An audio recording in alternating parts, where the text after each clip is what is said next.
आप देख रहे हैं यो मनी। हमारे साथ हैं ऑक्टेव मनी मैनेजर्स के एमडी पंकज मटपाल। लेते हैं कुछ और सवालों को यो मनी में। और एक सवाल हमें ईमेल के थ्रू भेजा है अलका सिंह ने, झारखंड से। 34 साल इनकी उम्र है। मंथली निवेश है 36,000 रुपए महीने का। पोर्टफोलियो की वैल्यू है 14 लाख रुपए।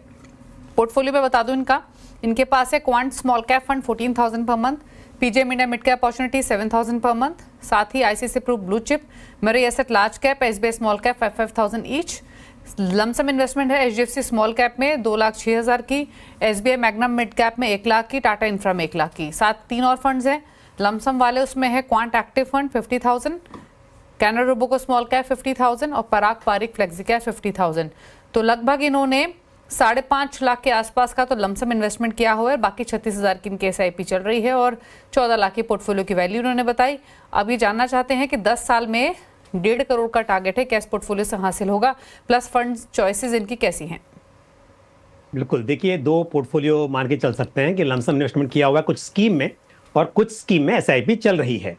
तो जो लमसम का पोर्टफोलियो बताया आपने उनमें कोई बदलाव मत कीजिए, लेकिन एसआईपी में PGIM India mid cap opportunities fund है, उसे रिप्लेस कर दीजिए Motilal Oswal mid cap fund से, ये बेटर होगा। और साथ ही मेरे एसेट लार्ज कैप फंड जो है उसे रिप्लेस कीजिए मेरे asset large and mid cap fund से। तो ये एसआईपी में थोड़े से बदलाव करने की राय मैं रखता हूं, ये चेंज कर लीजिए। दूसरी बात ये है कि इंटरनेशनल फंड आपके पास नहीं है, लंबा नजरिया है, तो एक फंड आपको लेना चाहिए और Motilal Oswal Nasdaq 100 fund of fund ये आप कंसिडर कर सकते हैं, क्योंकि इस वक्त पर बहुत कम स्कीम है इंटरनेशनल फंड जो कि नया सब्सक्रिप्शन एक्सेप्ट कर रही हैं। तो ये फंड आप ले सकते हैं, मोतीलाल ओसवाल नेस्डेक 100। ईटीएफ भी ले सकते हैं या फिर फंड ऑफ फंड को कंसिडर किया जा सकता है। दूसरी बात, जहां तक सवाल है अमाउंट का, यहां पर थोड़ा सा देखिए, यदि 12% के हिसाब से कैलकुलेट करते हैं तो आपका जो ऑलरेडी 13 लाख के आसपास इकट्ठा हो चुका है और आप एसआईपी कर रहे हैं यहां पर 36,000 पर मंथ की, तो 10 साल में 1,24,00,000 रुपए इकट्ठा हो सकते हैं।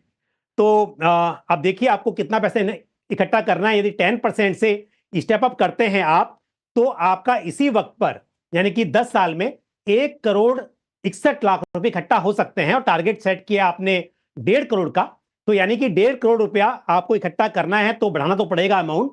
10% से स्टेप अप कीजिए तो 1.5 करोड़ नहीं बल्कि थोड़ा सा ज्यादा निकल कर आ रहा है।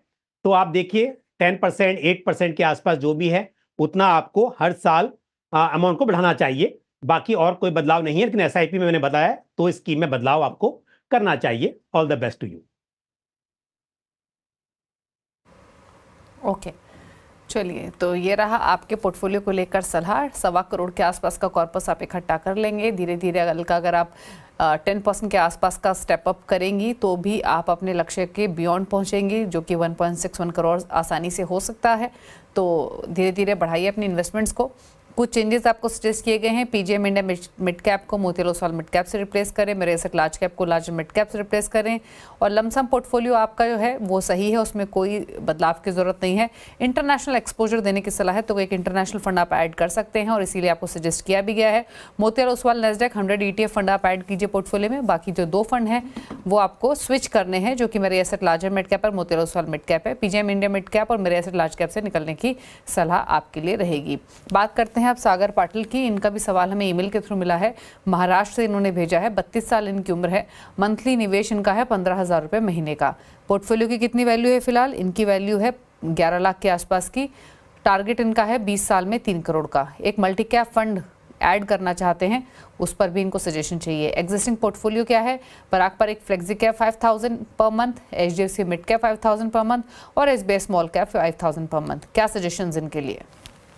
देखिए पोर्टफोलियो फंड्स अच्छे हैं और ऑलरेडी क्योंकि large cap mid cap small cap सब कुछ है, तो मेरे हिसाब से मल्टी कैप फंड ऐड करने की जरूरत नहीं है। हाँ, अगेन इंटरनेशनल फंड नहीं है, वो ऐड करना चाहिए। Motilal Oswal Nasdaq 100 fund of fund add किया जा सकता है।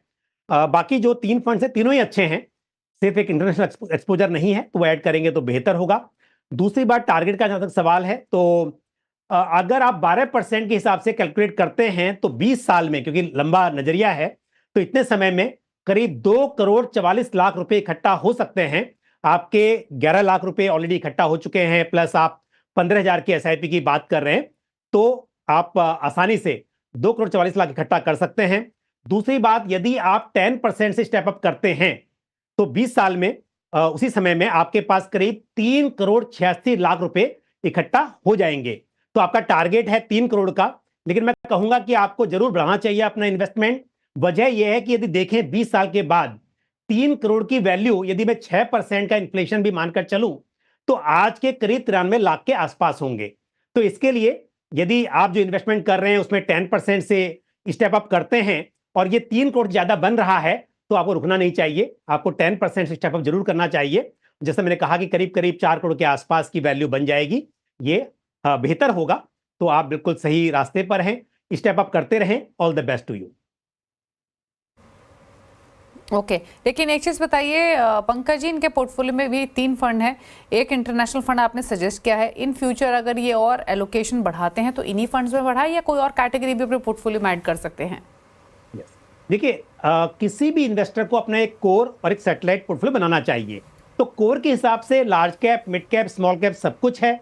आपको कभी बढ़ाना होगा तो इन्हीं में बढ़ाया जा सकता है, या फिर आप एक फ्लेक्सी कैप फंड अपने पोर्टफोलियो में और ऐड कर सकते हैं। लेकिन दूसरा जो मैंने कहा कि सैटेलाइट पोर्टफोलियो क्या होता है, कुछ सेक्टर्स या थीम्स अच्छी होती हैं और समय समय पर उन्हें ऐड किया जा सकता है। तो किसी वक्त पर यदि आपको लगे कि अगले 2-3 साल के लिए, जैसे अभी मैं बात करूं इस वक्त पर एनर्जी थीम अच्छी लग रही है तो आप उसमें उसको ऐड कर सकते हैं। लेकिन थीमेटिक फंड्स एक समय के लिए होते हैं, तो जिस वक्त पर आपको लगे कि ये थीम अच्छी है उसे अब ऐड कीजिए। हमने देखा पिछले कुछ समय में डिफेंस या पीएसयू थीम ने बहुत अच्छा परफॉर्म किया, लेकिन कब वहां पर एंट्री करनी है, कब एग्जिट करना है, वो पता होना चाहिए। तो सागर को या ऐसे किसी भी निवेशक को मेरी राय यही होती है कि पहले कोर पोर्टफोलियो बनाएं आप, साथ में थोड़ा एलोकेशन आप सेक्टरल फंड में करें, थीमेटिक में करें, थोड़ी जानकारी के साथ में। तो इस तरह से बनाया जा सकता है। पर अगर नॉलेज नहीं है, ज्यादा समझ नहीं है मार्केट की, तो फिर फ्लेक्सी कैप फंड ऐड करने की मैं जरूर यहां पर सलाह दूंगा, उसको आप ऐड कर सकते हैं। पर एग्जिस्टिंग फंड्स में भी आप अपना इन्वेस्टमेंट बढ़ा सकते हैं। चलिए, तो सलाह आपको दी गई है, 2.5 करोड़ का कॉर्पस आप 20 साल में इकट्ठा कर लेंगे इस पोर्टफोलियो से। 10% स्टेप अप करें अपने पोर्टफोलियो को हर साल, ये सजेशन है। और उस स्थिति में आप 4 लाख के आसपास का कॉर्पस इकट्ठा कर लेंगे। तो स्टेप अप जरूर करें, और ये हर इन्वेस्टर को सलाह दी भी जाती है, क्योंकि इन्फ्लेशन को भी ध्यान में रखते हुए आपको धीरे धीरे हर साल एलोकेशन इंक्रीज करना चाहिए। रही बात क्या आपके फंड्स सही हैं, तो आपके फंड्स सही हैं, आप इन्हीं फंड्स में इन्वेस्टेड रहिए, सिलेक्शन आपका बढ़िया है। आप एक इंटरनेशनल फंड जरूर जोड़ें अपने पोर्टफोलियो से। Motilal Oswal Nasdaq 100 fund of fund में आप निवेश कर सकते हैं। तो ये सजेशन रहा आपके पोर्टफोलियो को लेकर। अब पंकज जी से पूछ लेते हैं उनके टॉप 4 फंड्स कौन से हैं। पंकज जी, कौन से टॉप 4 फंड्स आपने चुने हैं, और क्या ये इंडिविजुअल भी पिक किए जा सकते हैं या फिर ये मिलाकर एक कंप्लीट पोर्टफोलियो है? देखिए, लॉन्ग टर्म के लिए आपके कोर पोर्टफोलियो में फंड होने चाहिए, और इसमें आपको पूरी वैरायटी मिलती है, large cap, mid cap, small cap, और साथ में वैल्यू स्टाइल भी मैंने इंक्लूड किया है। तो ICICI prudential value discovery fund ये एक अच्छा फंड है, और Bajaj Finserv flexi cap fund, ये फंड आपको लेना चाहिए लॉन्ग टर्म के लिए। Mahindra Manulife multi cap fund, और साथ ही Motilal Oswal mid cap fund. आपने कहा कि अलग से भी लिए जा सकते हैं, बिल्कुल आप अलग अलग भी नहीं ले सकते हैं, बट यदि सभी फंड्स ये रहेंगे पोर्टफोलियो में तो एक कंप्लीट आपको एक्सपोजर मिलेगा। सिर्फ इसके अलावा इंटरनेशनल फंड आप ऐड कर सकते हैं जिन्हें करना हो, अदरवाइज इन फंड्स के जरिए आपको डोमेस्टिक का बेहतरीन एक्सपोजर मिल जाएगा। तो 4 फंड्स ऐसा पैकेज आप पिक कर सकते हैं कंप्लीट पोर्टफोलियो क्रिएशन के लिए। ICICI prudential value discovery fund, Bajaj Finserv flexi cap, Mahindra Manulife multi cap और मोतिलाल ओसवाल मिड कैप, ये फंड चॉइसेस के साथ आप जा सकते हैं। Thank you Pankaj ji, show में आने के लिए, सभी क्वेरीज को आंसर करने के लिए, साथ ही अपनी चॉइसेस भी बताने के लिए। रुकना इसी के साथ एक ब्रेक के लिए। ब्रेक के उस पार भी खबरें जारी है CNBC आवाज पर। नमस्कार।